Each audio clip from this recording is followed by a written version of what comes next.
Selamat pagi anak-anak prajurit muda Korps 1 Jakarta yang diberkati oleh Tuhan. Apa kabarnya pada pagi hari ini? Kak Fria yakin dan percaya kita semua dalam keadaan sehat dan diberkati oleh Tuhan.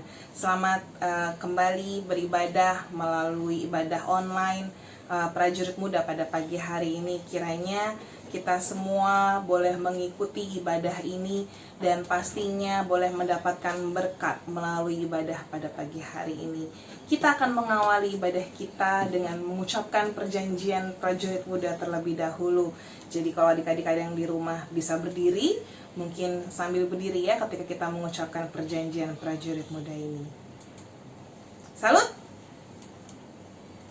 Haleluya! Perjanjian prajurit muda. Sesudah meninggalkan dosa, maka sekarang saya berharap kepada Tuhan Yesus Kristus sebagai juru selamat saya.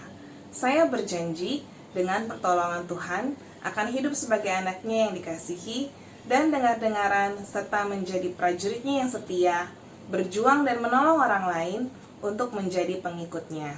Saya berjanji untuk berdoa, membaca kitab suci, dan berpantang meminum minuman keras, tidak merokok, dan berusaha hidup suci, jujur, dan benar.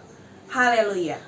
Ya, adik-adik, kita akan mengawali ibadah kita pada pagi hari ini dengan doa. Namun sebelumnya kakak ingin membacakan satu bagian firman Tuhan yang terdapat di dalam Mazmur 150 ayat yang pertama hingga ayat yang ke-6. Demikian firman Tuhan. Haleluya. Haleluya. Pujilah Allah dalam tempat kudusnya. Pujilah Dia dalam cakrawalanya yang kuat. Pujilah Dia karena segala keperkasaannya. Pujilah Dia sesuai dengan kebesarannya yang hebat. Pujilah Dia dengan tiupan sangkakala. Pujilah Dia dengan gambus dan kecapi. Pujilah Dia dengan rebana dan tari-tarian. Pujilah Dia dengan permainan kecapi dan seruling. Pujilah Dia dengan ceracap yang berdenting. Pujilah Dia dengan ceracap yang berdentang. Biarlah segala yang bernafas memuji Tuhan. Haleluya. Mari kita memuji dan memuliakan nama Tuhan dengan penuh sukacita, dengan penuh kesungguhan hati kita. Mari kita memandang hanya kepada Tuhan kita Yesus Kristus pada pagi hari ini.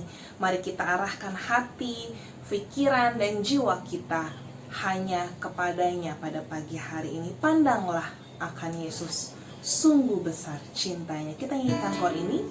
Setelah itu kita akan berdoa untuk mengawali ibadah kita pada pagi hari ini.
Tuhan yang berkuasa atas kehidupan kami. Pada pagi hari ini Tuhan, kami bersyukur berterima kasih untuk perlindungan penyertaan, untuk berkat Tuhan dalam kehidupan kami. Kami ingin bersyukur, berterima kasih kepada Tuhan. Kiranya Tuhan akan memberkati ibadah kami pada pagi hari ini, dari awal, pertengahan, hingga pada akhirnya. Kiranya boleh jadi surut dengan kehendak Tuhan Yesus saja. Kiranya setiap pujian yang akan kami naikkan kepada Tuhan, boleh Tuhan berkati, sehingga juga boleh menjadi harum bagi kemuliaan bagi nama Tuhan. Berkati jam ibadah ini Tuhan, dari awal, pertengahan, hingga akhirnya. Kami mau serahkan hanya dalam nama Tuhan Yesus Kristus yang sudah menjadi Tuhan dan Juru Selamat kami yang hidup. Haleluya. Amin. Ya, adik-adik yang diberkati oleh Tuhan, kakak yakin kita semua pada pagi hari ini bersuka cita karena kebaikan Tuhan di dalam kehidupan kita. Kita senang karena Tuhan Yesus begitu mengasihi kita, ya. Dan itu yang juga menjadi kesyukuran kakak pada pagi hari ini. Begitu cintanya Tuhan kepada kita, sehingga kakak boleh merasakan bahwa Tuhan memberkati, memberikan kekuatan, memberikan kesehatan. Kita akan pujikan pujian dari buku Nyanyian Bala Keselamatan nomor 166. Pujian ini sungguh indah, mengatakan bahwa saya senang karena Bapa di surga nyatakan cinta dalam kitabnya. Biar banyak yang indah dalamnya, yang terindah Yesus cinta saya. Kita berbahagia ya karena Tuhan Yesus mencintai kita masing-masing.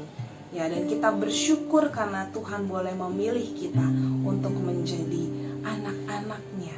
Ya, kita akan pujikan pujian ini ayat demi ayat sebagai rasa syukur kita kepada Tuhan pada pagi hari ini.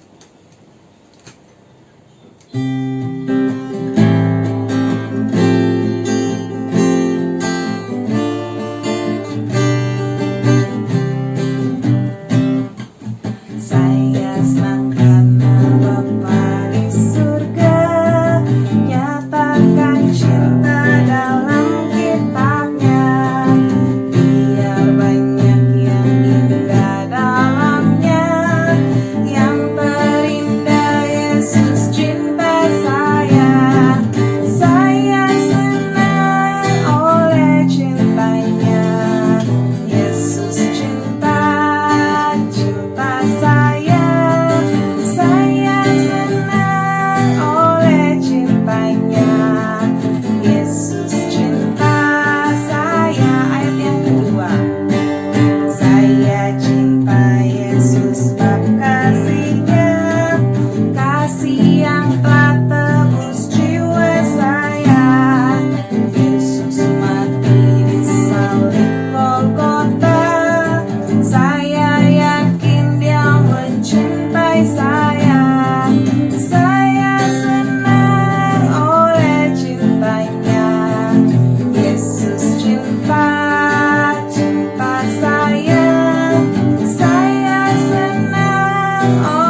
bagaimana Tuhan mencintai kita, ya, sehingga Dia boleh memberikan kita kekuatan, Dia boleh memberikan kesehatan bagi kita sampai dengan saat ini di tengah pandemi, ya.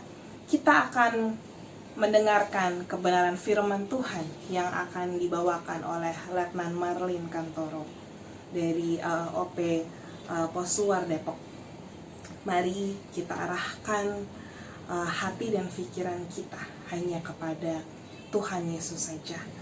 Kita akan nyanyikan satu buah pujian yang terambil dari Mazmur 23. Mari adik-adik kita pujikan pujian ini bersama-sama. Mari kita hayati setiap lirik dari pujian ini. Tuhan adalah gembalaku, takkan kekurangan aku.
Berkati masing-masing kami akan mendengarkan firman-Mu.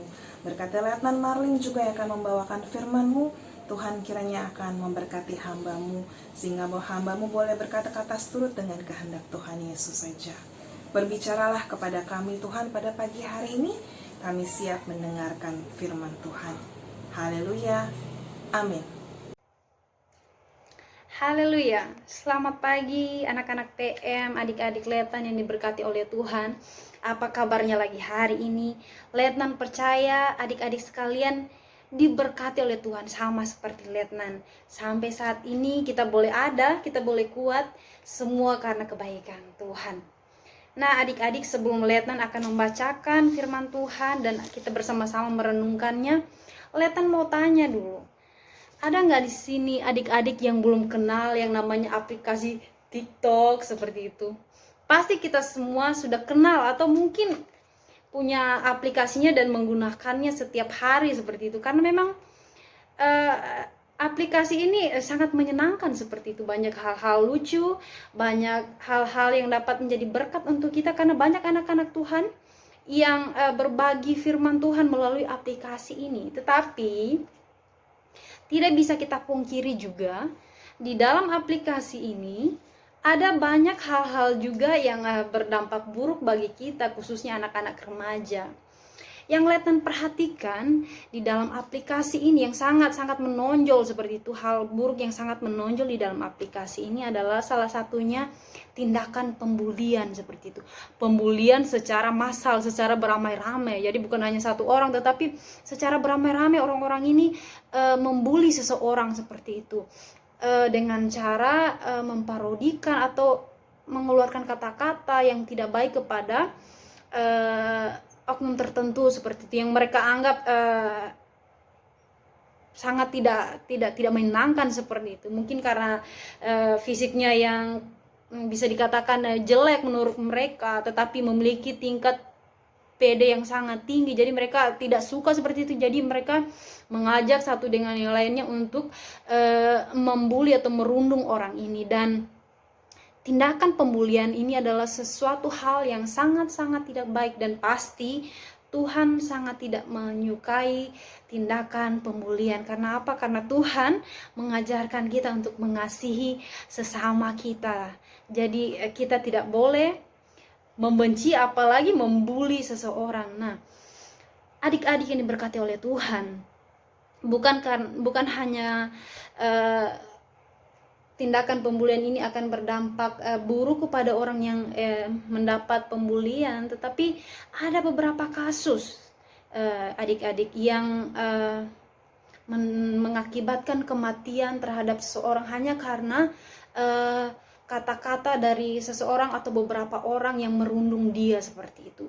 Bukan hanya di dalam negeri kita, tetapi di seluruh dunia ada begitu banyak kasus anak-anak remaja yang bunuh diri karena dirundung oleh teman-teman sekolahnya, teman-teman lingkungannya, dirundung melalui aplikasi sosial lewat Facebook seperti itu. Jadi dia merasa malu dan dia memutuskan untuk bunuh diri. Ada begitu banyak kasus yang mengakibatkan kematian bagi seseorang karena pembulian.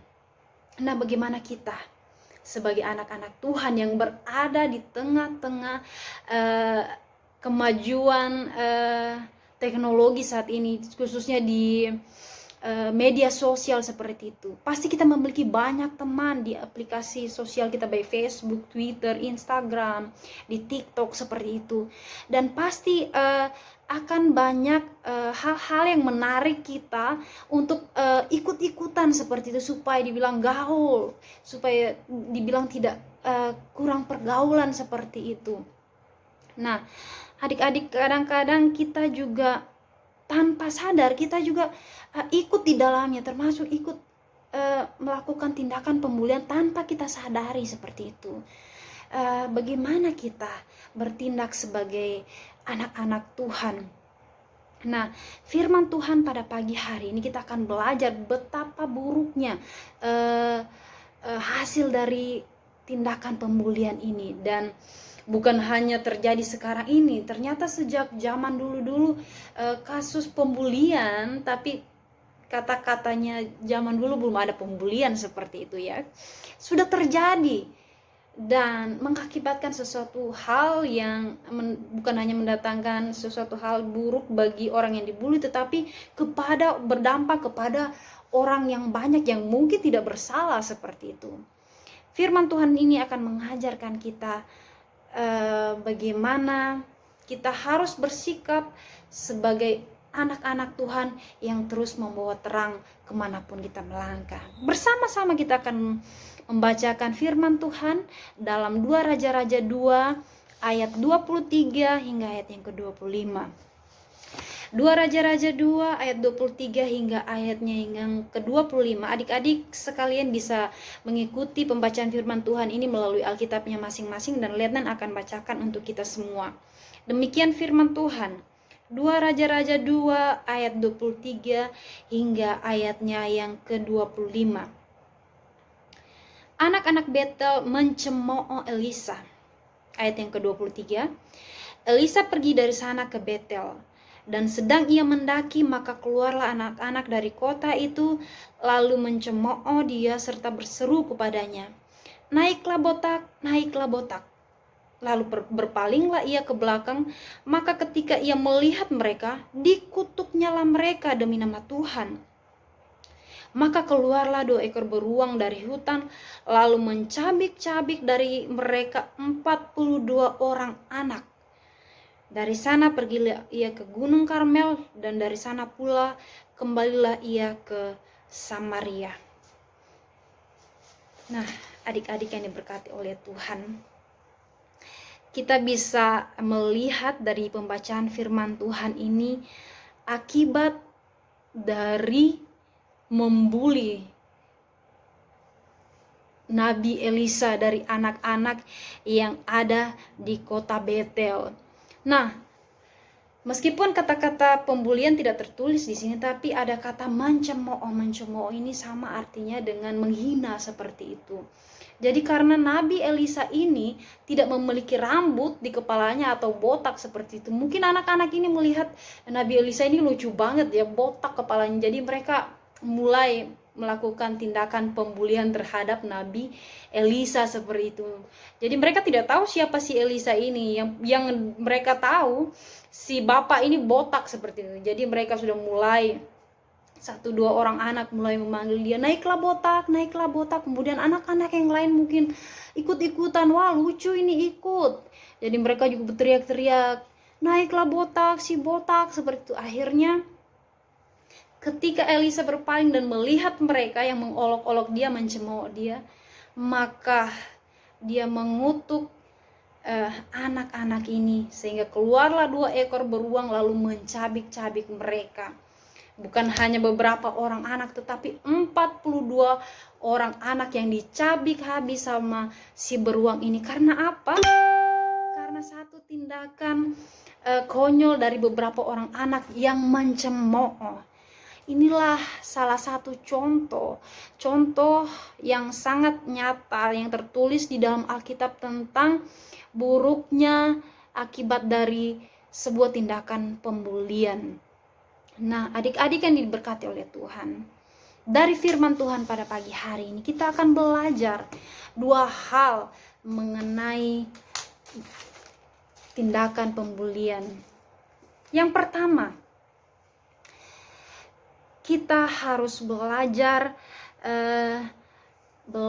untuk menghindari pergaulan atau teman yang mendatangkan keburukan untuk kita, atau menghindari teman yang bisa merubah kebiasaan baik kita menjadi suatu kebiasaan yang buruk.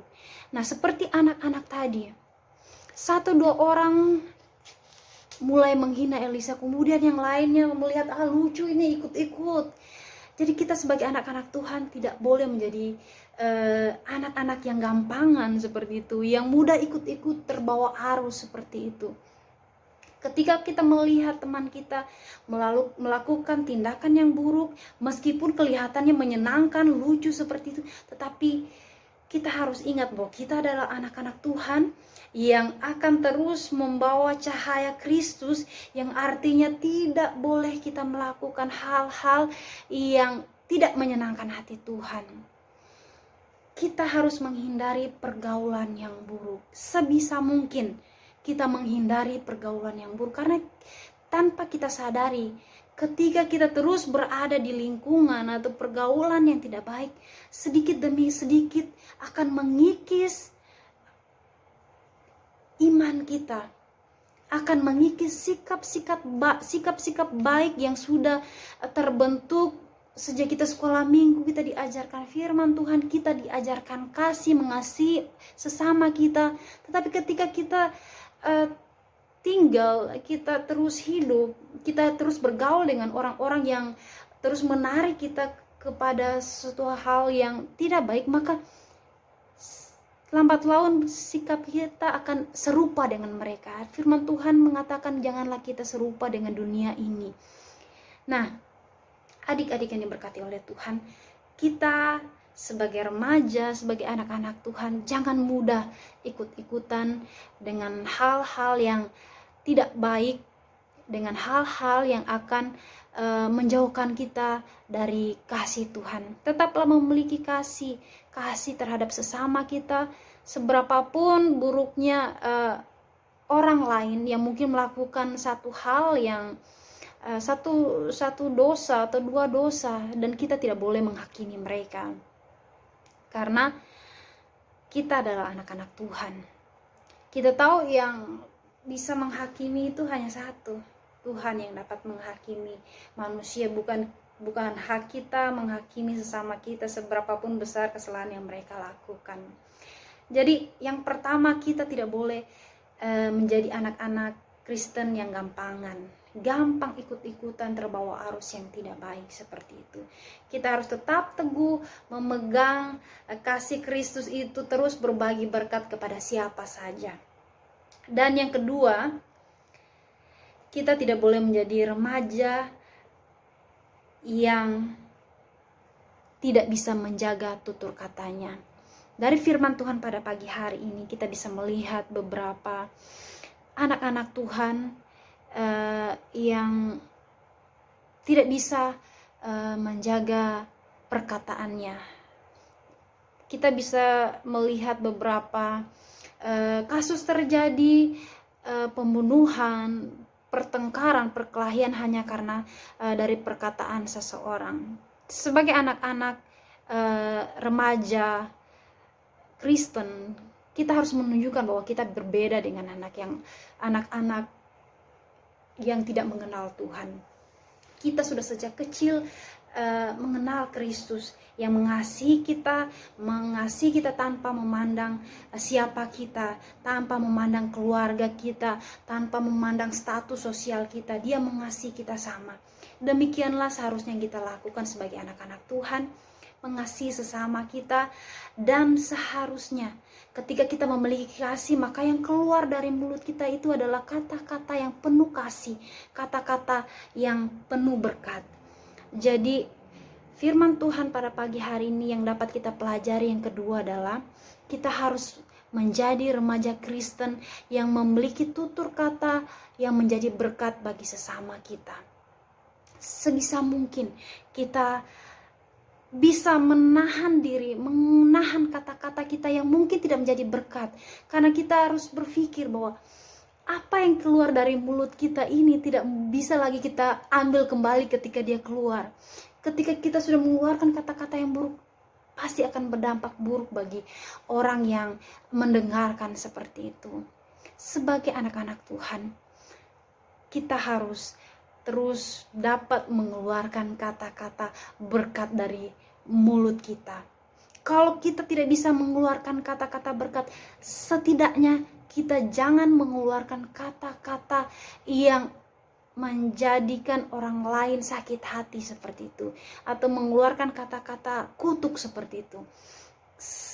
Sangat-sangat disayangkan kalau kita setiap hari berdoa kepada Tuhan, setiap hari kita meminta kasih Tuhan, tetapi yang keluar dari mulut kita ketika kita berbicara dengan teman atau orang tua kita ada hal-hal yang tidak menyenangkan seperti itu. Jadi adik-adik yang diberkati oleh Tuhan, dari firman Tuhan pada pagi hari kita belajar dua hal tadi. Kita harus menghindari pergaulan yang buruk supaya kita tidak terbawa dengan hal-hal yang buruk dan menjauhkan kita dari kasih Kristus. Tetap miliki kasih kepada sesama kita, jangan mudah ikut-ikutan. Dan yang kedua, kita harus menjadi remaja Kristen yang dapat mengeluarkan kata-kata berkat yang memberkati banyak orang, bukan yang menjadi batu sandungan bagi orang lain. Nah, adik-adik, demikian firman Tuhan pada pagi hari ini. Kiranya kita semua diberanikan, dimampukan untuk melakukan firman Tuhan. Dan biarlah kasih Kristus akan menjaga adik-adik sekalian supaya kita tetap di dalam kasih Kristus, supaya kita tetap di dalam kasih karunia Tuhan kemanapun kita melangkah, kemanapun kaki kita jejakkan, kita bisa memancarkan kasih Kristus yang kita sudah alami di dalam kehidupan kita. Demikian firman Tuhan pada pagi hari ini. Tuhan Yesus memberkati kita sekalian. Amin. Tuhan Yesus, kami bersyukur, berterima kasih kami telah mendengarkan sebagian daripada firman-Mu. Terima kasih untuk kebenaran firman Tuhan yang disampaikan. Berkati Letnan Marlin yang telah membawakan firman Tuhan pada pagi hari ini. Tuhan memberkati hamba Tuhan ini dalam pelayanannya, dalam kehidupan pribadinya. Tuhan akan memberkati. Berkati juga kami Tuhan yang sudah boleh mengikuti jalannya ibadah dari awal, pertengahan hingga pada akhir saat ini. Kiranya Tuhan akan memberkati kami masing-masing. Satu minggu yang akan berjalan, kami mau serahkan ke dalam tangan Tuhan. Tuhan Yesus kiranya akan memberkati kami masing-masing. Berkati kami di dalam pendidikan kami, dalam pekerjaan kami, dalam perkuliahan kami. Kami mau serahkan ke dalam tangan Tuhan. Berkati orang tua kami dengan segala usaha pekerjaan yang dilakukan. Tuhan kiranya akan memberkati. Terima kasih Tuhan tinggal bersama dengan kami sepanjang sisa hari ini. Ibadah ini telah selesai, namun kiranya apa yang telah kami dapatkan dalam ibadah ini boleh kami simpan dan kami boleh praktekkan dalam kehidupan kami setiap hari. Terima kasih Tuhan, terpuji dan termulia Tuhan. Haleluya. Amin. Ya adik-adik, ibadah prajurit muda kita telah selesai. Terima kasih untuk kesetiaan adik-adik mengikuti ibadah online. Dan minggu depan kita akan kembali ibadah melalui Zoom ya. Jadi kakak harap kita semua boleh menghadiri dan bersama-sama boleh beribadah kepada Tuhan di minggu depan. Terima kasih untuk kehadirannya adik-adik. Dan nanti sore jam 3 waktu Indonesia bagian Barat tetap akan ada Zumpa Prajurit Muda. Jadi kalau adik-adik punya waktu, boleh ikut ya acara ini. Terima kasih semuanya adik-adik Korab 1 Jakarta. Tuhan Yesus memberkati. Selamat hari Minggu. Haleluya.